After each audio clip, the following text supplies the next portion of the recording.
കർത്താവാണ് പറയുന്നത്, മറ്റു മതത്തിലെയും മറ്റു വിഗ്രഹാരാധകരെയും മറ്റു ദൈവത്തെയും ആരാധിക്കുന്നവരെ നീ കൊല്ലണം. അങ്ങനെ കൊന്ന ഒരാളാണ് ഫ്രാൻസിസ് സേവ്യർ. അയാളെയാണ് വിശുദ്ധനായിട്ട് സെയിന്റ് ഫ്രാൻസിസ് സേവ്യർ പള്ളി പണിതിരിക്കുന്നത്. മറ്റു മതസ്ഥരെ കർത്താവ് കൊല്ലാൻ കൽപ്പിക്കുന്നു എന്ന വാദം ക്രൈസ്തവ വിശ്വാസത്തിന് തന്നെ വിരുദ്ധമാണ്. നിന്റെ ശത്രുക്കളെ സ്നേഹിക്കുക എന്നും നിന്നെപ്പോലെ തന്നെ നിന്റെ അയൽക്കാരനെയും സ്നേഹിക്കുക എന്നും പഠിപ്പിച്ച യേശു ക്രിസ്തുവിൻ്റെ സുവിശേഷം അപരനോടുള്ള സ്നേഹത്തിലും കരുണയിലുമാണ് അധിഷ്ഠിതമായിരിക്കുന്നത്.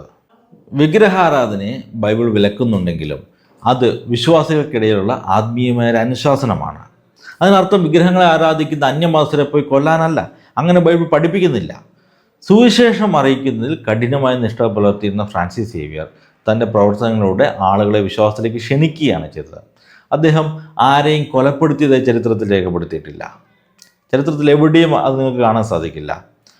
പോർച്ചുഗീസ് ഭരണകൂടത്തിൻ്റെ കീഴിൽ ചില അടിച്ചമർത്തലുകൾ ആ കാലഘട്ടത്തിൽ നടന്നിട്ടുണ്ട് എന്നത് യാഥാർത്ഥ്യമാണ്. അത് ഫ്രാൻസിസ് സേവ്യർ എന്ന മിഷണറിയുടെ പ്രവൃത്തിയായോ സഭയുടെ പഠനമായോ വ്യാഖ്യാനിക്കുന്നത് തെറ്റാണ്.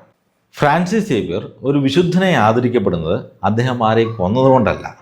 ഫ്രാൻസിസ് സേവ്യർ ഇവിടെ ആരെയും കൊന്നിട്ടുമില്ല, ഒരക്രമം നടത്തിയിട്ടുമില്ല. മറിച്ച് തൻ്റെ ജീവിതം മുഴുവൻ കഠിനമായ യാത്രകൾ ചെയ്തും ദരിദ്രർക്കിടയിൽ സേവനം ചെയ്തുമുള്ള അദ്ദേഹത്തിൻ്റെ ആത്മസമർപ്പണത്തിൻ്റെ പേരിലാണ് അദ്ദേഹത്തെ വിശുദ്ധനെ ആദരിക്കുന്നത്. ഭാരതത്തിൻ്റെ തീരദേശങ്ങളിൽ അഗതികളെയും രോഗികളെയും ശുശ്രൂഷിക്കാനും അവർക്ക് വിദ്യാഭ്യാസം നൽകാനും അദ്ദേഹം കാണിച്ച താല്പര്യം ഇന്നും ചരിത്രത്തിൽ അടയാളപ്പെടുത്തിയിട്ടുള്ളതാണ്. അദ്ദേഹം വിശ്വാസം പ്രചരിപ്പിച്ചത് അക്രമത്തിലൂടെയല്ല, മറിച്ച് പ്രാർത്ഥനയിലൂടെയും സേവനത്തിലൂടെയുമായിരുന്നു. ഒരു വിശുദ്ധൻ്റെ ജീവിതത്തെ വിലയിരുത്തുമ്പോൾ ആ കാലഘട്ടത്തിലെ രാഷ്ട്രീയ സാഹചര്യത്തെ വ്യക്തിയുടെ ആത്മീയ ജീവിതത്തിലേക്ക് കൂട്ടിക്കലർത്തുന്നത് ശരിയല്ല. സ്നേഹത്തിൻ്റെയും സേവനത്തിൻ്റെയും മാതൃകയായിട്ടാണ് വിശ്വാസികൾ ഇന്നും ഫ്രാൻസിസ് സേവ്യറിനെ കാണുന്നതും അദ്ദേഹത്തിൻ്റെ പേരിൽ പള്ളികൾ പണിയുന്നതും. ഫ്രാൻസിസ് സേവ്യർ ക്രൂരതകൾ ചെയ്തു എന്നതിന് പലരും തെളിവായി ചൂണ്ടിക്കാട്ടുന്ന ഗോവൻ ഇൻക്വിസിഷനെയാണ്.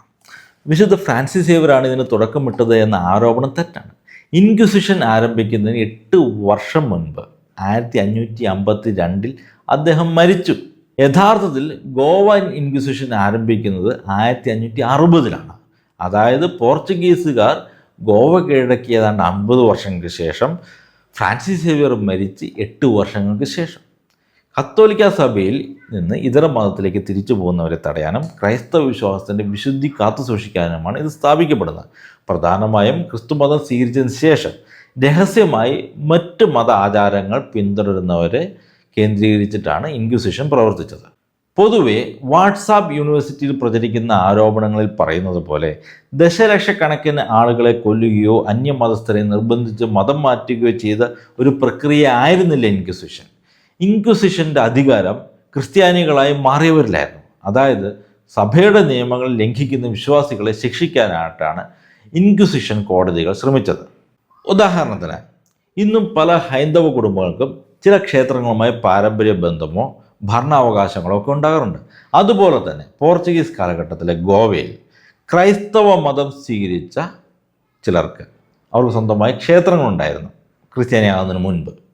അത് അവർക്കൊരു വരുമാന മാർഗവുമായിരുന്നു. ക്രൈസ്തവ മതം സ്വീകരിച്ച ചിലർ ആ ബന്ധങ്ങളിൽ നിന്നൊക്കെ പിന്മാറുകയും ആ വരുമാന മാർഗങ്ങൾക്ക് ഉപേക്ഷിക്കുകയും ചെയ്തെങ്കിലും മറ്റ് ചിലർ ക്ഷേത്രങ്ങളുമായി ബന്ധപ്പെട്ട പാരമ്പര്യ അവകാശങ്ങൾ, വരുമാനങ്ങൾ, സാമൂഹിക പങ്കാളിത്തങ്ങൾ എന്നിവയൊക്കെ തുടർന്ന് നിലനിർത്തി. ഇത്തരം പഴയ മതാചാരങ്ങളുമായിട്ടുള്ള ബന്ധം തുടർന്നു പോകുന്നത് പോർച്ചുഗീസ് അധികാരികളിൽ അസ്വസ്ഥത ഉളവാക്കി. അവർ അതിനെ നിയന്ത്രിക്കാൻ ശ്രമിക്കുകയും ചെയ്തു. ഇത്തരം കാര്യങ്ങളൊക്കെ ഇൻക്വിസിഷൻ വിചാരണയ്ക്ക് വിധേയമായി. ഈ ഇൻക്വിസിഷൻ കോടതികൾ എന്ന് പറയുന്നത് ഒരു മതപരമായ സംവിധാനമാണ്. സഭാ കോടതിയായിരുന്നു. അതോടൊപ്പം തന്നെ പോർച്ചുഗീസ് സിവിൽ ഭരണകൂടത്തിൻ്റെ പ്രവൃത്തികളെ നമ്മൾ ഇതിൽ നിന്ന് വിഭിന്നമായിട്ട് വേണം കാണാൻ. ഓക്കെ, ഈ പോർച്ചുഗീസ് സിവിൽ ഭരണകൂടം മതപരമായ വിവേചനം കാണിച്ചിരുന്നു എന്നത് ശരിയാണ്. എന്നാൽ ഇൻക്വിസിഷൻ സഭാ കോടതികൾ ഹിന്ദുക്കളെയോ മുസ്ലിങ്ങളെയോ ശിക്ഷിക്കാനുള്ള സംവിധാനമായിരുന്നില്ല. അതുപോലെ തന്നെ മരണസംഖ്യയെക്കുറിച്ച് സംസാരിക്കുമ്പോൾ പലപ്പോഴും പ്രചരിപ്പിക്കപ്പെടുന്ന സംഖ്യ എന്ന് പറയുന്നത് ലക്ഷക്കണക്കിന് ആൾക്കാർ വധിക്കപ്പെട്ടു എന്നുള്ളൊരു കണക്കാണ്. പക്ഷേ ഇത് ചരിത്രപരമായിട്ടുള്ള രേഖകളുമായിട്ട് പൊരുത്തപ്പെടുന്നില്ല. 1560 മുതൽ 1812 വരെ നീണ്ടുനിന്ന ഏകദേശം 250 വർഷത്തെ ചരിത്രത്തിൽ ഏതാണ്ട് 16,000-ഓളം കേസുകൾ ഇൻക്വിസിഷൻ കോടതിയിൽ കൈകാര്യം ചെയ്തിട്ടുള്ളതായിട്ട് ചരിത്ര രേഖകളുണ്ട്. ഇതിൽ വധശിക്ഷയ്ക്ക് വിധിക്കപ്പെട്ടവരുടെ എണ്ണം ഏകദേശം 100-150 ഇടയിലാണ്. മിക്കവാറും ശിക്ഷകൾ നാടുകടത്തലുകൾ, പിഴ അല്ലെങ്കിൽ പൊതുവായിട്ടുള്ള മാപ്പപേക്ഷ എന്നിവയിലാണ് ഒതുങ്ങിയത്. എങ്കിലും ഈ കാലഘട്ടത്തിൽ നടന്ന മതപരമായ അടിച്ചമർത്തലുകളും സാംസ്കാരികമായ കടന്നുകയറ്റങ്ങളും ഗോവയുടെ ചരിത്രത്തിലെ വേദനാജനകമായ ഒരു അധ്യായമായി ഇന്ന് നിലനിൽക്കുന്നത് തന്നെയാണ്.